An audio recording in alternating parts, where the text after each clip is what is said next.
अस्सलाम वालेकुम नाजरीन, मैं हूं हसाम दुरानी और आप देखें प्रोग्राम स्टेट अफेयर्स। नाजरीन, कल की अगर मैं बात करता हूं और कल जो ख़ास तौर पे जो मेरा गुज़िश्ता शब का जो प्रोग्राम था उसके अंदर हमने कुछ ऐसे इश्यूज़ के ऊपर डिस्कस किया था जिसकी वजह से मुल्क के जो सियासी हालात हैं वो बहुत बुरी तरह शटर होते हुए हमें नज़र आ रहे थे।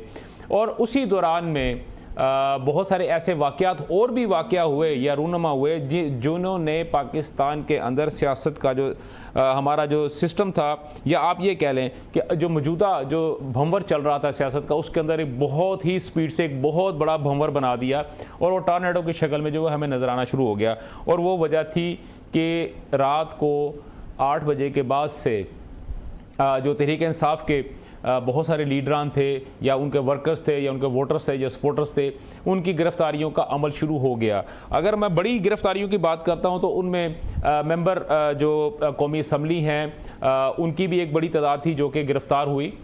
लेकिन अभी प्रॉब्लम ये है कि आज की अगर मैं बात करता हूं तो अयाज सादक साहब जो स्पीकर हैं कौमी असम्बली के, उन्होंने जो है अपने स्वाबदीदगी जो उनकी है उसको इस्तेमाल करते हुए उन्होंने जितने भी गिरफ्तार शुदा जो पार्लियामेंट के मेंबरान हैं उनको जो है उन्होंने रिहा करने का हुक्म दे दिया गया। लेकिन अगर दूसरी जानब देखते हैं तो हुकूमत की जानब से ये जो कार्रवाई है वो किस तरह अमल में लाई गई है, उसकी वजूहात क्या थी।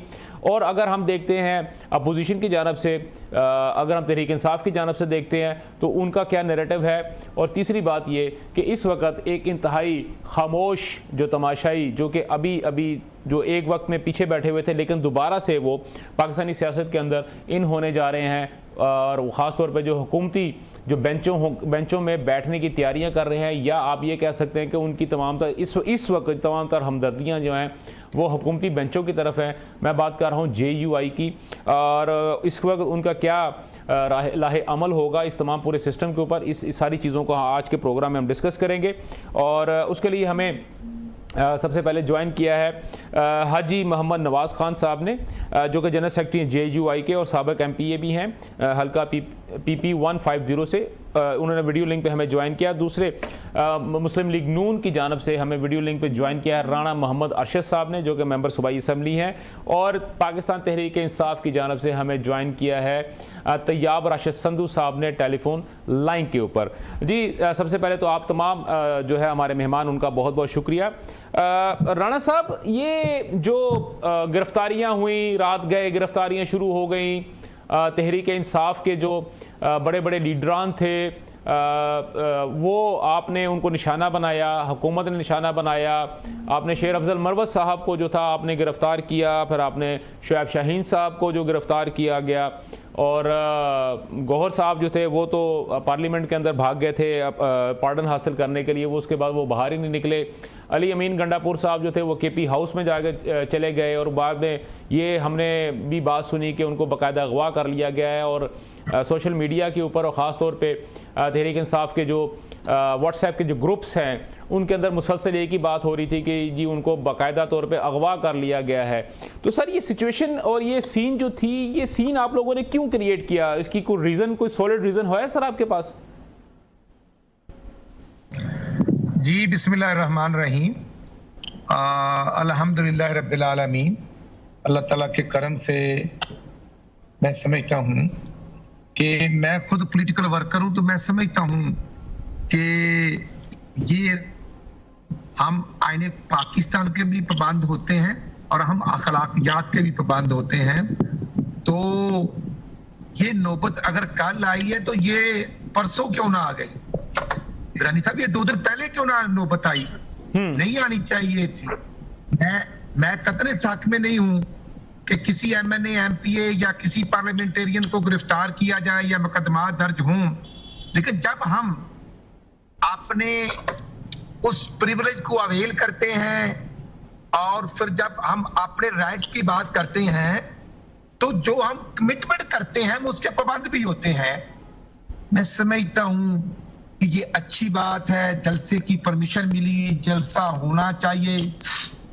लेकिन जो इस्लामाबाद में चुंगी 26 पे जो कुछ हुआ वो भी आपके सामने है, जो वहां पर लैंग्वेज इस्तेमाल की गई वो भी आपके सामने है।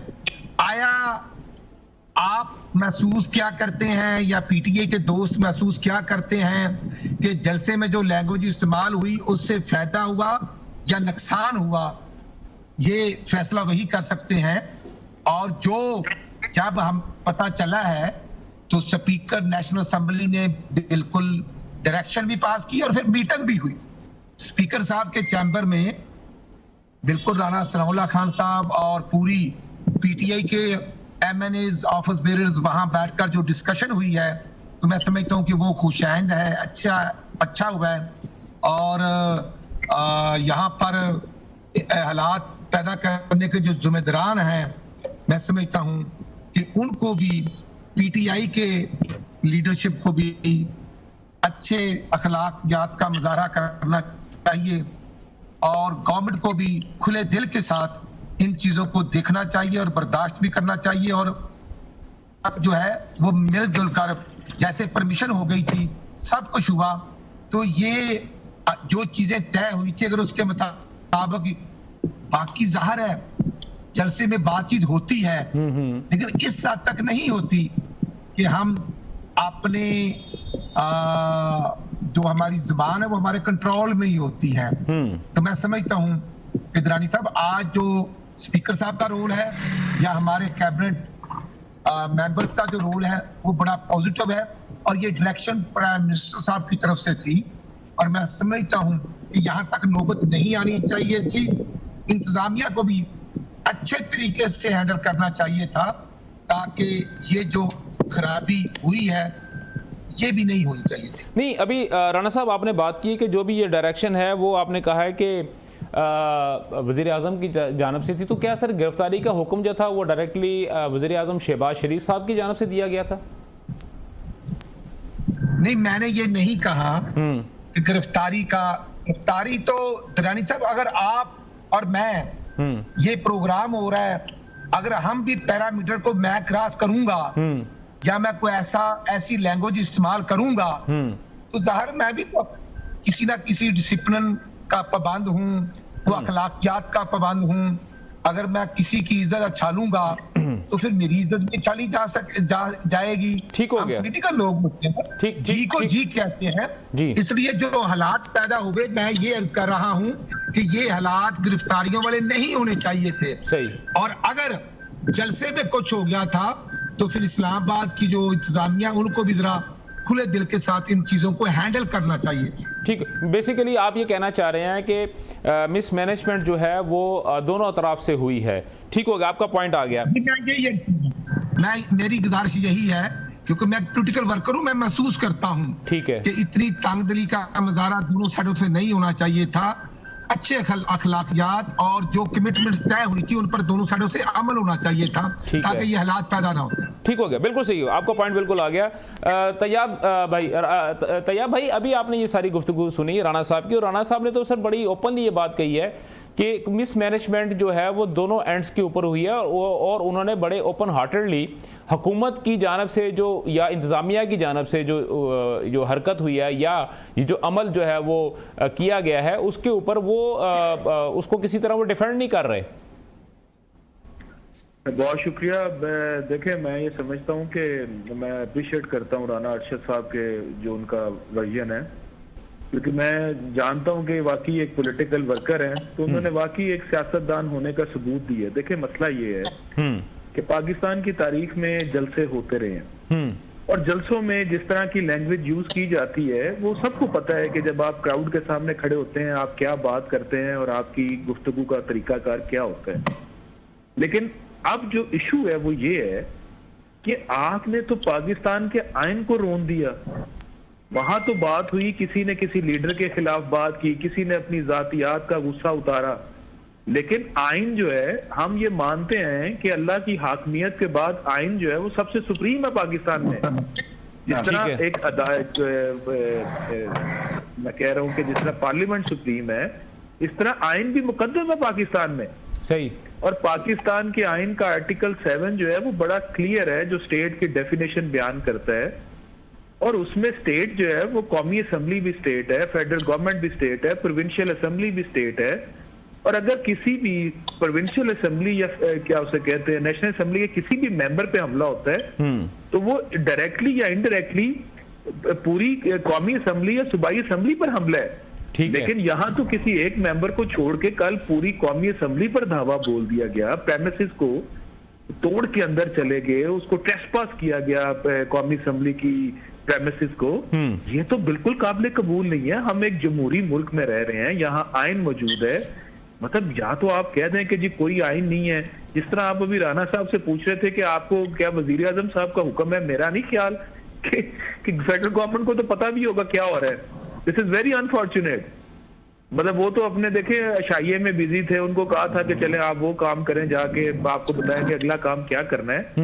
देखिए प्रॉब्लम इज दैट कि we have to understand this कि जलसों में बात होती है। हाँ, कोई गाली गलौज जो है उस कल्चर को कोई भी प्रमोट नहीं करना चाहता, लेकिन इस बात को भी समझना जरूरी है कि पिछले 1.5 साल में किस तरह पाकिस्तान तरीके इंसाफ की घरों में जाके उनकी इज्जतों को पामाल किया गया। ठीक हो गया। और आपका सर ये पॉइंट, सर आपका पॉइंट बहुत वैलिड है, सर आपका ये पॉइंट बहुत वैलिड है तैयाब भाई, कि कौमी असम्बली पे हमला नहीं होना चाहिए था, बैरियर्स को तोड़ना नहीं चाहिए था किसी को भी गिरफ्तार करने के लिए। लेकिन जब अगर किसी के बारे में ये कहा जाए कि उसको कानूनी तौर पे गिरफ्तार किया जा रहा है और वो असम्बली को बतौर एक बैरक के या सेफ हाउस के तौर पे इस्तेमाल करे, तो हाँ ठीक है सर, ये भी नहीं होना चाहिए कि असम्बली का एक तकद्दस है उसको भी पामाल नहीं करना चाहिए। लेकिन सर हमने भी देखा है कि सर हमने तो पार्लियामेंट के ऊपर दिन रात हमले भी किए, हमने PTV पे भी हमले किए, हमने और बहुत सारी, तो क्या सर वो जो था कानून वहाँ पे ब्रेक हुआ था कि नहीं हुआ था सर वहाँ पे? देखिए सर मसला तो ये है कि यहाँ आप तो PTV की बात कर रहे हैं या कौमी असम्बली का हमला डायरेक्टली तो कहीं भी नहीं हुआ। यहाँ सुप्रीम कोर्ट पर हमला हुआ था, जहाँ पाकिस्तान की तैयाब भाई आप शायद 126 दिन का धरना भूल गए ना सर? नहीं, मैं वो धरने की बात ही कर रहा हूँ। हाँ, तो क्या असम्बली पे सर आपने उनके जंगले तोड़े नहीं थे सर? आपने उनके जंगले तोड़े नहीं थे सर असम्बली के? 0 पॉइंट पे जरूर अफरा तफरी का माहौल रहा, लेकिन वो भी एक कॉन्स्टिट्यूशनल राइट है। You have the right of जी कॉन्स्टिट्यूशनल राइट ये सर, कॉन्स्टिट्यूशनल राइट ये है आपका और मेरा कि हम कौमी असम्बली के ऊपर हमला कर सकते हैं। आपका और मेरा कॉन्स्टिट्यूशनल राइट है कि हम प्रेसिडेंट हाउस के ऊपर भी हमला कर सकते हैं। आपका और मेरा कॉन्स्टिट्यूशनल राइट ये है कि मैं बाहर में खड़े होकर तकरीर कर सकता हूं कि इनको मैं असम्बली से गले पकड़ के इनके गले में पट्टा डाल के बाहर निकाल दूंगा। बिल्कुल सही कह रहे हैं सर, बिल्कुल ठीक है, आपका पॉइंट आ गया सर। जी बिल्कुल आपका पॉइंट आ गया। हाजी मोहम्मद नवाज, हाजी सर मेरे साथ JUI के हाजी मोहम्मद नवाज सर मुझे पता है सर, फ्रीडम ऑफ स्पीच में सर मैं मानता हूं सर, मुझसे ज्यादा दाई कोई नहीं होगा सर फ्रीडम ऑफ स्पीच का। लेकिन आप जो बात कर रहे हैं सर, मैं आपको उसका लिंक दे रहा हूं आपके ही पॉइंट का। मैं सर मेरे साथ हाजी साहब मौजूद हैं, हाजी मोहम्मद नवाज खान साहब जो कि जनरल सेक्रेटरी हैं JUI के। हाजी साहब ये जो सिचुएशन आपने देखी है, सारा कुछ देखा है आपने, आप भी तो सर एक बहुत बड़ा जलसा लेके आए, एक धरना आपने इस्लामाबाद के अंदर दिया, उसके बाद फिर आपने वहाँ से वापस गए, फिर उसके बाद आप दोबारा वापस आए, आप मरीम नवाज शरीफ के साथ आपने महंगाई मुकाओ एक मार्च किया। तो सर ये जो आप लोगों के साथ इस किस्म के कोई मसाइल कभी पेश आए हैं कि इंतज़ामिया ने आपके बंदों को रात को पकड़ना शुरू कर दिया हो या दिन को पकड़ना शुरू कर दिया हो? या पहली बात ये, दूसरी बात ये कि क्या आपको जब भी कभी भी इजाज़त मिली हो और उस इजाज़त का टाइम बार जब आप क्रॉस करते हैं तो आपको इंतज़ामिया की जानिब से नोटिस आना शुरू हो जाए या आपको तंबीह होनी शुरू हो जाए कि अब आपका वक्त ख़त्म हो गया है, अब आप अपने जलसे को लपेट लें? बिस्मिल्लाहिर्रहमानिर्रहीम। सबसे पहले मैं ये कहना चाह रहा हूँ कि इंतज़ामिया की तरफ से जो टाइम फ्रेम दिया गया था ये उनका हक नहीं बनता। अच्छा, उनका हक नहीं बनता। एक पुरअमन प्रोग्राम को जिसके लिए आपने जगह मुख्तस की थी, उसके लिए जब वो जहाँ चाहे जिस वक्त चाहे तक चाहे तो वो प्रोग्राम अपना जारी रख सकते हैं। अगर उनसे कोई मसला है, वो बढ़ रहे हैं, इंतजार पे ला रहे हैं, तो ठीक है, फिर आप गिरफ्तारियां भी कर सकते हैं। लेकिन अगर उन्होंने इस तरह की कोई हरकत की है, और हरकतें तो सारी इंतजामिया की तरफ से थे कि सारा दिन इस्लामाबाद चारों तरफ से ब्लॉक था, हर तरफ से ब्लॉक था। मैं खुद लाहौर से अपने प्रोग्राम से होके आ रहा था, तो मैं यहाँ पे 3 बजे से लेकर रात 9-10 बजे तक मैं यहाँ फंसा रहा, रास्ते सारे बंद थे, कंटेनर पड़े थे, सारी पब्लिक बेजार थी। लेकिन पीटीआई वालों को जो उन्होंने कड़े लाइन लगाया था, तो उन्होंने यही जबान तो इस्तेमाल करनी थी। जो टाइम उन्होंने दिया था उस टाइम के वो लोग अपने जलसगाह तक नहीं पहुंच पाए थे। ये कौन सा तरीका था कि मैं आपको टाइम दे रहा हूं, आप टाइम के अंदर जलसा करें और फिर जलसे में आप हमारी मर्जी के मुताबिक स्पीच करें। यार सियासी अपनी स्पीच अपने मिजाज के मुताबिक करता है, फिर आप देखिए कि आप में कितनी खामियां है, उनमें कितनी खामियां हैं। इन चीजों को देखे हमें कभी भी ये टाइम फ्रेम नहीं दिया गया। जितने भी हमने धरने दिए हैं, जितने भी हमने मार्च किए हैं, जितने भी हमने प्रोग्राम किए हैं, हाल ही में हमने 7 को प्रोग्राम किया था, नामूस रिसालत कॉन्फ्रेंस, गोल्डन जुबली बनाया था, वहाँ लाखों लोग आके आए, लेकिन किसी को कोई तकलीफ नहीं हुई, न इंतजामिया की तरफ से, ना हमें कोई टाइम फ्रेम था। हमने रात 1 बजे तक अपना प्रोग्राम जारी रखा। अच्छा, मेरा सर हाजी साहब, मेरा एक छोटा सा एक क्वेश्चन सर इसमें ऐड कर लीजिएगा कि मीनार पाकिस्तान में अभी जो आपने गोल्डन जुबली, जो अपना सीरत नबवी और ख़ास तौर पे ख़त्म नबूवत जो आपने एक अपना इज्तिमा किया है, उसमें आपको इंतज़ामिया की जानिब से कितना वक्त जो था वो दिया गया था? कितने बजे से लेके कितने बजे तक? कोई टाइम नहीं था। कोई टाइम नहीं, ओपन था? ओपन था। ठीक हो गया सर। देखें, ये एक पॉइंट आ गया हाजी साहब का कि पॉइंट ओपन था, लेकिन अगर हम दूसरी जानिब देखते हैं तो तहरीक इंसाफ को जो वक्त दिया गया था वो 4 से लेके शाम को 7 बजे तक, या 7 से लेके रात को 10 बजे तक का जो एक स्पेसिफिक टाइम जो था वो उनको दिया गया था। और जैसे राना आशिर साहब ने भी बात की, तैयाब राशिद संधू साहब ने भी बात की, और हाजी साहब भी ये कह रहे हैं कि किसी भी किस्म का टाइम बार नहीं होना चाहिए। आप तीनों अहबाब जो है हमारे साथ रहिएगा, हम लेते हैं छोटा सा ब्रेक, मिलते हैं ब्रेक के बाद।